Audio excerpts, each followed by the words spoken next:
Récemment, Squid Game a révélé de nombreux moments en coulisses. On y voit des moments amusants et même des scènes supprimées qui n'apparaissent pas dans la série.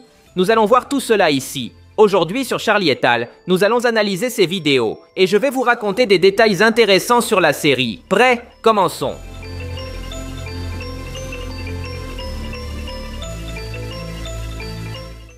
Les images des coulisses révèlent que de nombreuses scènes allaient être différentes. Par exemple, la bagarre dans la salle de bain, dans l'épisode de Netflix. Tout commence lorsque le joueur YouTuber tente de frapper Thanos, mais celui-ci esquive le coup et riposte. Si nous regardons les images des coulisses, nous remarquons une différence clé. L'idée originale était que le YouTuber réussisse réellement son coup. Nous pouvons le voir à la façon dont Thanos réagit. Ici, il n'esquive pas. Le coup l'a réellement atteint. Regardez aussi l'ami de Thanos. Il riait, mais il a eu peur lorsque le YouTuber a frappé son patron. Cela a été complètement modifié dans la scène finale. Dans la série, le YouTuber manque son coup et Thanos ne perd jamais le contrôle de la situation.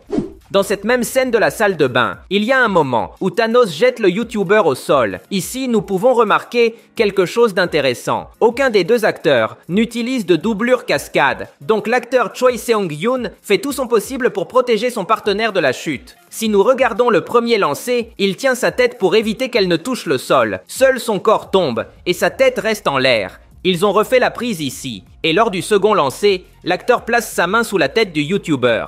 Ainsi, même si sa tête touche le sol, elle est amortie par sa main. Thanos a fait tout son possible pour prendre soin de son partenaire. Passons maintenant à la scène de Gi-hoon contre le recruteur. Ici, nous voyons les acteurs s'entraîner avant le tournage. Nous pouvons remarquer des détails intéressants. Derrière Gi-hoon, nous pouvons voir une lumière rouge très intense. Cette lumière est très importante, car dans la scène finale, on la voit illuminer le visage du recruteur. Rappelons-nous qu'il y a une scène très épique où le recruteur fait deux expressions faciales en même temps. Du côté maléfique, son visage est éclairé en rouge. Tout cela est possible grâce à cette lumière. Nous pouvons également voir à quel point le réalisateur est impliqué dans la scène. Ici, il donne des instructions à l'acteur Gong-yoo pour qu'il montre ses dents de manière exagérée. C'est pourquoi, dans la scène de l'épisode, nous voyons le recruteur faire une expression aussi marquée lorsque le coup est tiré.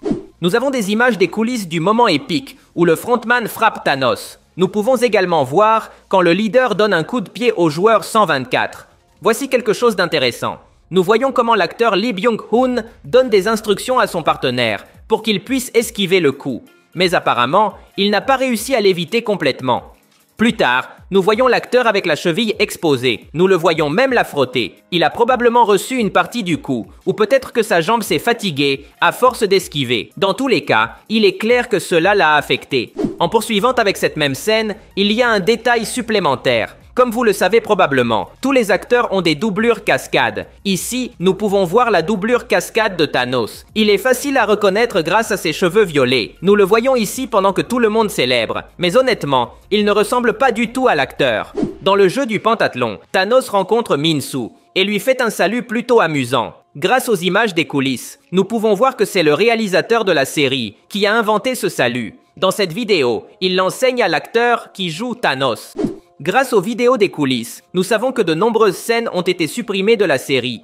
Par exemple, dans le jeu du pentathlon, l'ami de Thanos est chargé de faire tourner la toupie. Mais dans l'épisode Netflix, on le voit seulement réussir. Rien de plus. Dans les images des coulisses, c'est différent. Dans cette vidéo, on le voit essayer de faire tourner la toupie. Mais il échoue plusieurs fois. En réponse, le joueur 380 l'insulte pour son échec. À la troisième tentative, il est déjà très nerveux. Ses jambes tremblent même de peur. Heureusement, il finit par réussir. Tout cela a été coupé de la série.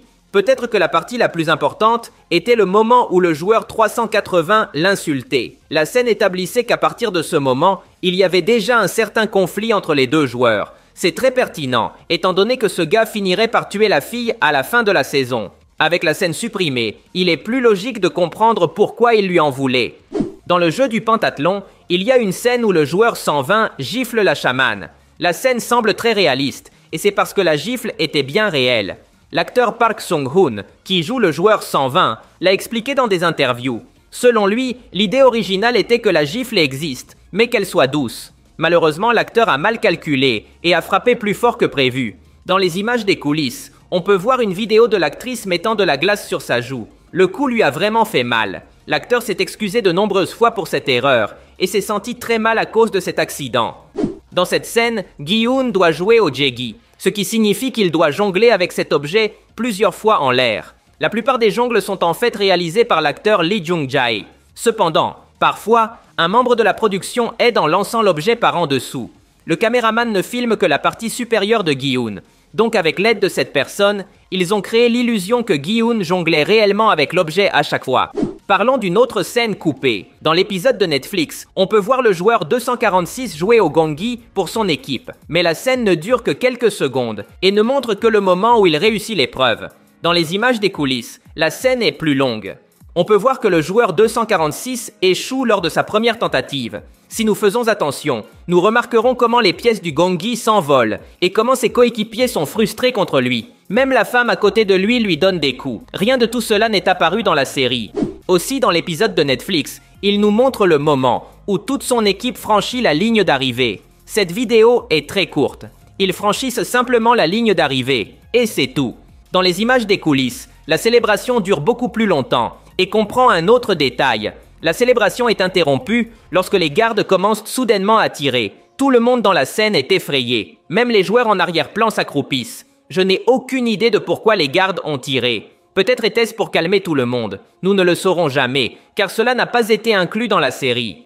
Il y a de nombreuses scènes qui ont été filmées d'une certaine manière, mais qui ont fini par être différentes dans le montage final. Que veux-je dire? Par exemple, ici, dans cette vidéo, nous voyons la joueuse enceinte jouer au dakji. Mais lorsqu'elle lance sa pièce, elle ne parvient pas à retourner l'enveloppe sur le sol. Ce qui est étrange, c'est que même si elle a échoué, le garde en rose approuve son essai. Cela signifie qu'ils ont fait semblant qu'elle avait réussi l'épreuve. Cela me fait penser que dans la vidéo finale, l'actrice n'a en fait pas retourné l'enveloppe, mais qu'au montage, ils ont corrigé cela pour éviter de refaire la prise trop de fois.